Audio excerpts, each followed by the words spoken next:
ಎಲ್ಲರಿಗೂ ನಮಸ್ಕಾರ. ನಾನು ವಿಜಯಕುಮಾರ್, ದಾವಣಗೆರೆ. ಏನು ಈಗ ಒಂದು ವಿಡಿಯೋದ ಉದ್ದೇಶ, ಫೇಸ್ಬುಕ್ ಆನ್ ಮಾಡಿದರೆ, ಯೂಟ್ಯೂಬ್ ಆನ್ ಮಾಡಿದರೆ, ಇನ್ಸ್ಟಾಗ್ರಾಮ್ ಆನ್ ಮಾಡಿದರೆ ಹುಬ್ಬಳ್ಳಿಯ ನಮ್ಮ ಸಹೋದರಿ ನೇಹಾ ಹತ್ಯೆಯ ವಿಚಾರಣೆ ಬರ್ತಾಯಿದೆ. ಆ ಹೆಣ್ಮಗಳ ಬರ್ಬರ ಹತ್ಯೆ ಇಡೀ ಸಮಸ್ತ ಭಾರತೀಯರ, ಸಮಸ್ತ ಕರ್ನಾಟಕದ ಜನರ ಮನಸ್ಸಿಗೆ ತೀವ್ರ ಘಾಸಿಯನ್ನು ಉಂಟು ಮಾಡಿದೆ. ಕಾಲೇಜಿಗೆ ನುಗ್ಗಿ ಹತ್ಯೆ ಮಾಡ್ತಾ ಇದ್ದಾರೆ. ಅದು ನಮ್ಮ ಕರ್ನಾಟಕದಲ್ಲಿ, ಎಲ್ಲೂ ದೂರದ ಪಾಕಿಸ್ತಾನ ಅಲ್ಲ, ಕಾಶ್ಮೀರ ಅಲ್ಲ, ನೆರೆಯ ರಾಜ್ಯಗಳಲ್ಲಿಯೂ ಅಲ್ಲ, ನಮ್ಮ ಕರ್ನಾಟಕದಲ್ಲಿ ಇಂಥ ಒಂದು ಬರ್ಬರವಾದ ಹತ್ಯೆ ನಡೆದೋಯ್ತು. ನಾನು ಏನೂ ಮಾತಾಡೋಕ್ಕಾಗಲ್ಲ, ಪರಿಸ್ಥಿತಿ ಹಂಗೆ ಕೈ ಕಟ್ಟಿ ಕೂರಿಸಿದೆ ನಮ್ಮನ್ನು. ಆದರೆ ಒಂದು ಹೇಳ್ತೀನಿ, ಹೆಣ್ಣು ಮಕ್ಕಳು ಇರ್ತಕ್ಕಂಥ ಮನೆಯಲ್ಲಿ, ಹೆಣ್ಣು ಎತ್ತಿರ್ತಕ್ಕಂಥ ಒಂದು ಪೋಷಕರಲ್ಲೊಂದು ಮನವಿಯನ್ನು ಮಾಡ್ಕೊಳ್ತೇನೆ. ಇವತ್ತು ನಮ್ಮ ಮನೆಯಲ್ಲೂ ಮಕ್ಕಳಿದ್ದಾರೆ ಸರ್, ನನಗೂ ಮಕ್ಕಳಿದ್ದಾರೆ, ನನಗೂ ಅಕ್ಕ ತಂಗಿ ಇರ್ತಾರೆ, ನಿಮ್ಮ ಮನೆಯಲ್ಲೂ ಇರ್ತಾರೆ, ನಿಮ್ಮ ಮನೆಯಲ್ಲೂ ಅಕ್ಕ ತಂಗಿ ಇರ್ತಾರೆ, ಹೆಣ್ಮಕ್ಳು ಇರ್ತಾರೆ. ನಿಮ್ಮ ಮಕ್ಕಳು ಎಲ್ಲಿ ಹೋಗ್ತಾರೆ, ಎಲ್ಲಿ ಬರ್ತಾರೆ ಅನ್ನೋದೊಂದು ಗಮನ ಇಟ್ಕೊಳ್ರಿ. ಇಂಥ ದುರ್ಘಟನೆಗಳು ಎಷ್ಟು ನಡಿಬೇಕೋ ಗೊತ್ತಿಲ್ಲ. ಹೊಟ್ಟೆ ಉರಿದೋಯ್ತು, 9 ಬಾರಿ ಚುಚ್ಚಿದ್ದಾನೆ ಹಾಗುಂತಕ ಫಯಾಜ್. ಸ್ವಲ್ಪನೂ ಕರುಣೆ ತೋರಿಸ್ತೆ ನಿಕೃಷ್ಟವಾಗಿ ಕೊಂದುಬಿಟ್ಟಿದ್ದಾನೆ ಆ ಹುಡುಗಿನ.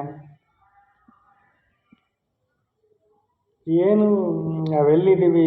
ಭಯದ ವಾತಾವರಣದಲ್ಲಿ ನಾವು ಬದುಕ್ತಾ ಇದ್ದೀವಿ. ಯಾವ ಧೈರ್ಯದ ಮೇಲೆ ನಮ್ಮ ಮಕ್ಕಳನ್ನ ನಾವು ಶಾಲೆಗಳಿಗೆ ಕಳಿಸ್ಬೇಕು, ಕಾಲೇಜಿಗೆ ಕಳಿಸ್ಬೇಕು? ಯಾವ ಧೈರ್ಯದ ಮೇಲೆ ನಾವು ಜೀವನ ಮಾಡಬೇಕು?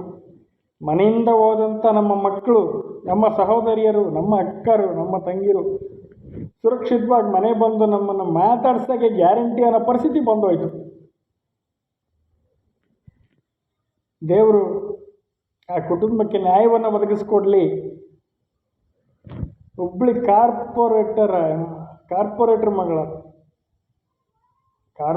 ಮಗಳಿಗೆ ಇಂಥ ಗತಿ ಬಂದರೆ ನಿಮ್ಮಂಥ ಸಾಮಾನ್ಯರ ಬದುಕು, ಸಾಮಾನ್ಯರ ಮಕ್ಕಳ ಗತಿ ಏನು ಅನ್ನೋ ಒಂದು ಪರಿಸ್ಥಿತಿ ಬಂದೋಗಿದೆ. ಇಂಥ ದುರ್ಘಟನೆಗಳು ಸುಮಾರು ನಡೆದೋದು.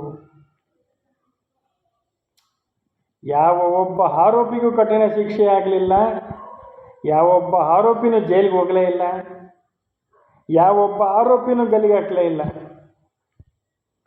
ನಿರ್ಭಯವಾಗಿ ಧೈರ್ಯದಿಂದ ಓಡಾಡ್ತಾ ಇದ್ದಾರೆ. ಏನಾಗ್ತಾಯಿದೆ ಅನ್ನೋದು ಗೊತ್ತಾಗ್ತಾ ಇಲ್ಲ. ಎತ್ತ ಸಾಗ್ತಿದೆ ನಮ್ಮ ಕರ್ನಾಟಕ ರಾಜ್ಯ ಅನ್ನೋದು ಗೊತ್ತಾಗ್ತಿಲ್ಲ.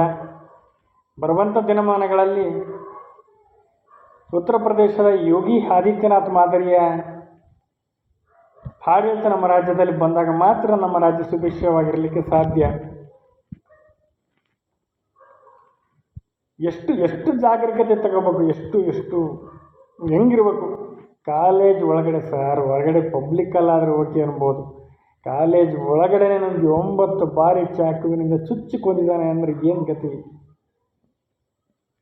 ಏನು ಮಾತಾಡೋಕ್ಕಾಗ್ತಾ ಇಲ್ಲ, ಧೈರ್ಯನೇ ಕಳ್ಕೊಂಡ್ಬಿಟ್ಟಿದ್ದೀನಿ.